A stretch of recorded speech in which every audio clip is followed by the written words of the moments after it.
just be vaporized, and they'll blame it on, well, something out there. Right. And try to get the people, to band together under false information. And false flag. Yeah, and I'm kind of really curious when he comes on what all he has to say, because I look at a couple things and it makes me wonder. Now, we're going to go for break, and then when we come back, I'm going to tell you a little bit about what Ronald Reagan told me on the telephone, because I had the great, how can you say it? I got to talk to him a few times on the phone, because one of my dad's friends during my dad served in World War II in Korea, and while my dad was waiting to be discharged from Korea and come home, he became friends with a guy who later became known as James Gardner, the actor, Rockford Files, Maverick, and all that. Yeah. And he was great friends with Ronald Reagan. And I'll tell you the story right after the news. So we'll be back in about 3 minutes. Okay, I'm going to go grab a cup of coffee. You too. I'm going to hit the number, and I'll get some coffee, too. I'll be right back, everybody. Yeah, so right. Don't go away.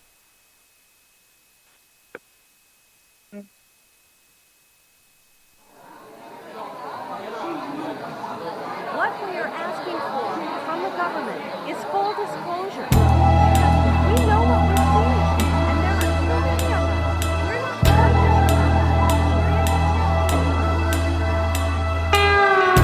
As I gaze upon the arrows of time, one thing that comes through: we are not alone in this universe.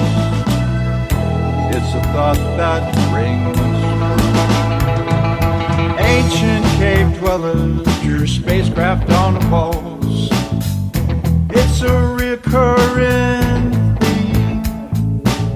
I've seen the same thing while walking late at night, and I know it's not a dream. From Maelstrom to Manhattan, Boston to LA, there are people asking questions and they will not go away. But what has been seen might not be what it seems. The government's shadows dance in the sea.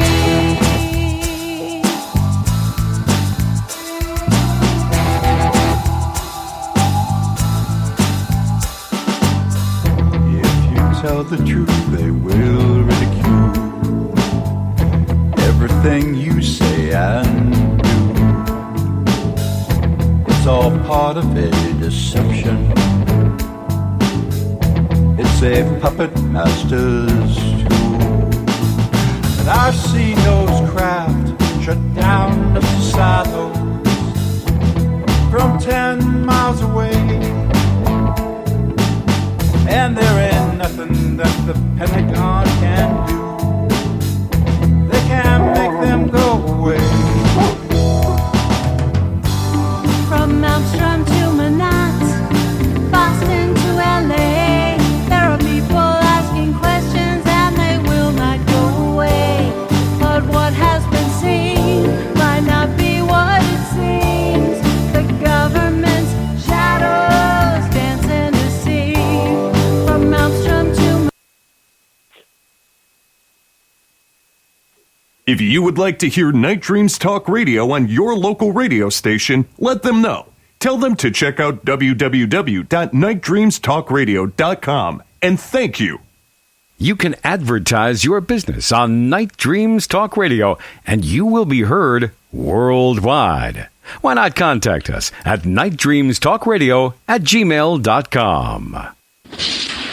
Coming to you from some far point station, like a cosmic tumbleweed, both north and south of the Pleiades. Here's your host, Gary Anderson. That is me. We're talking to Tom tonight. He is in a group that writes beautiful music. One song we've been playing here quite a bit for the last few days is Disclosure. Tom, are you back?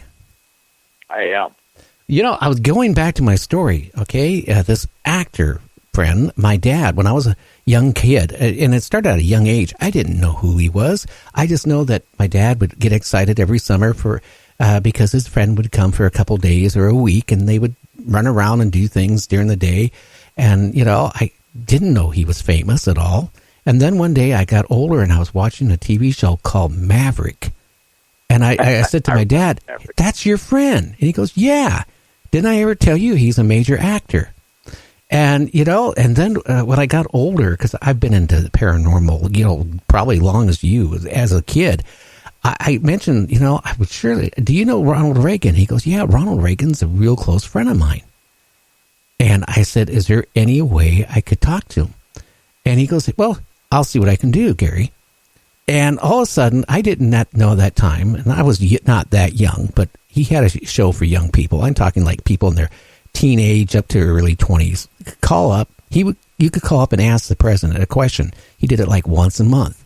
Well, I never called him up when he was on the radio, but all of a sudden I get a phone call, and they said the president of the United States wants to talk to you. Well, I kind of brushed it off as a joke, but then all of a sudden, here's Ronald Reagan on the phone. And I remember, I don't even know what I even talked about at that time, but I asked him a question, he answered it. And about a week later, I get a phone call from the White House.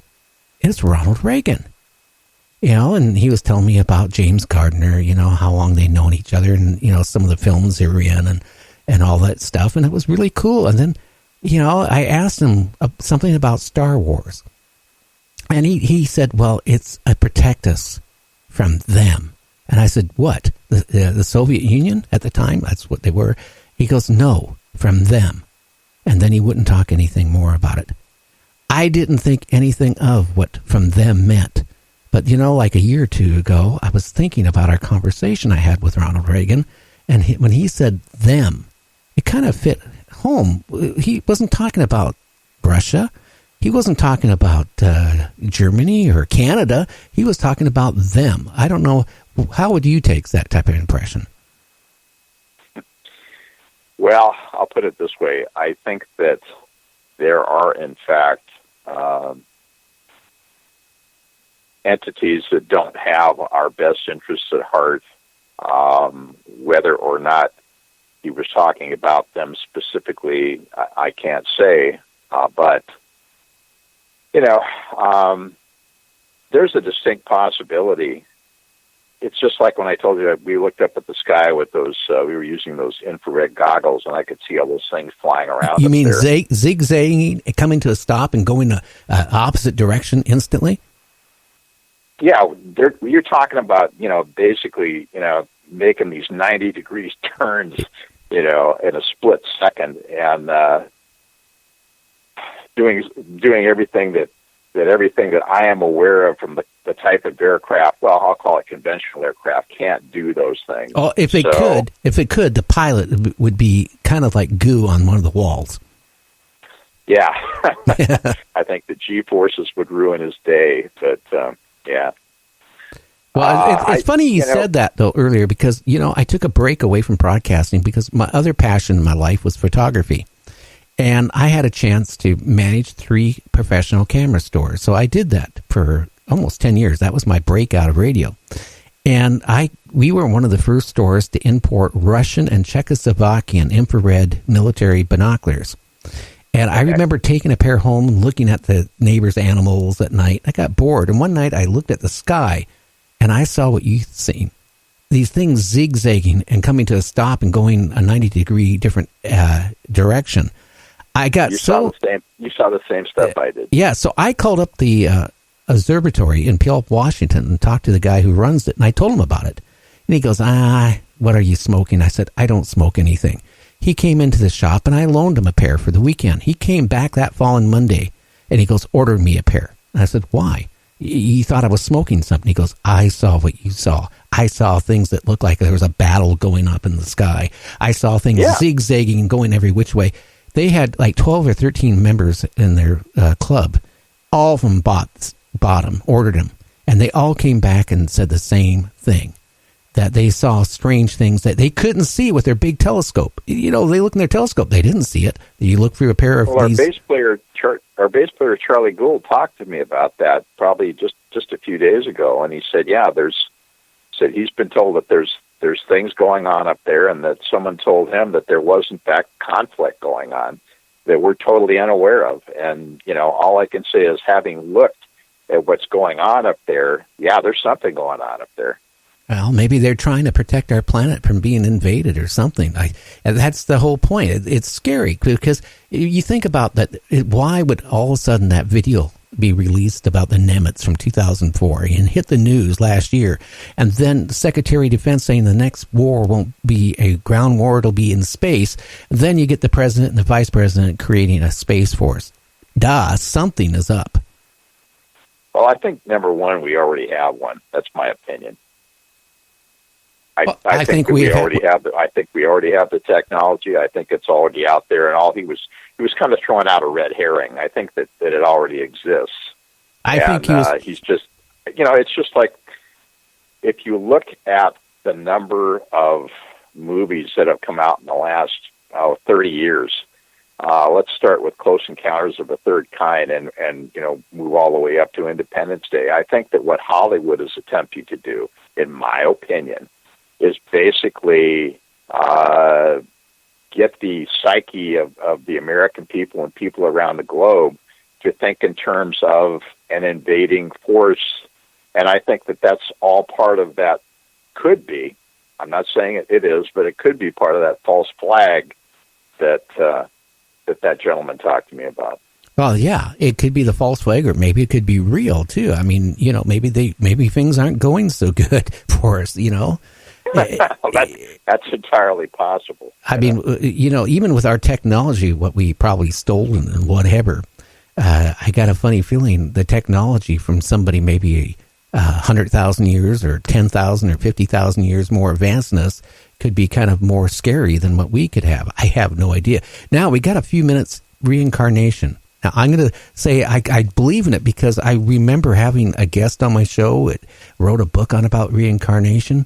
And some of the stuff we were talking about when he was on, like that little kid from England that remembered his whole life as a fighter pilot. And he got shot, the thing caught on fire, and he perished in the plane. But he knew the people in his regiment, in his flight group. He knew the names. He knew all this stuff about, which a kid 5 years old wouldn't even have the slightest idea. What's your feeling on reincarnations?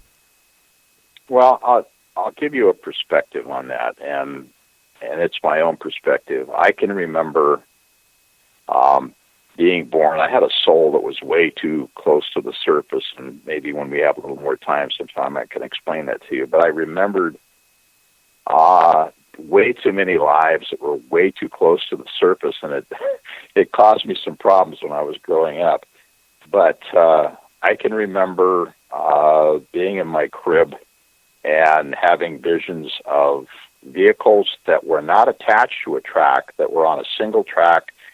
It was like an anti-grav system. I can remember flying machines. I remembered I had this experience, and over again, I kept remembering going down in this plane, and it was a German Stuka dive bomber, Yonkers 87.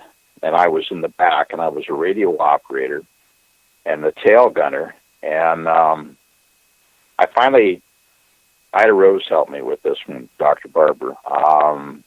Went back, and when the Germans went over the Polish frontier on September 1st, 1939, the Luftwaffe was there in force, and the plane that I was in, the engine quit. And the ground was coming up, and I can remember the pilot screaming. And the next thing I remember, I was in probably I don't know how else to describe it. It was like a garden of waiting. It was the most beautiful place that you could possibly imagine. There was like a fountain in the courtyard. There was a beautiful female presence there. And she talked to me, and she talked to me about the life that I'd had and where I was going to go, who I had chosen as parents and why, what I was going to have to do.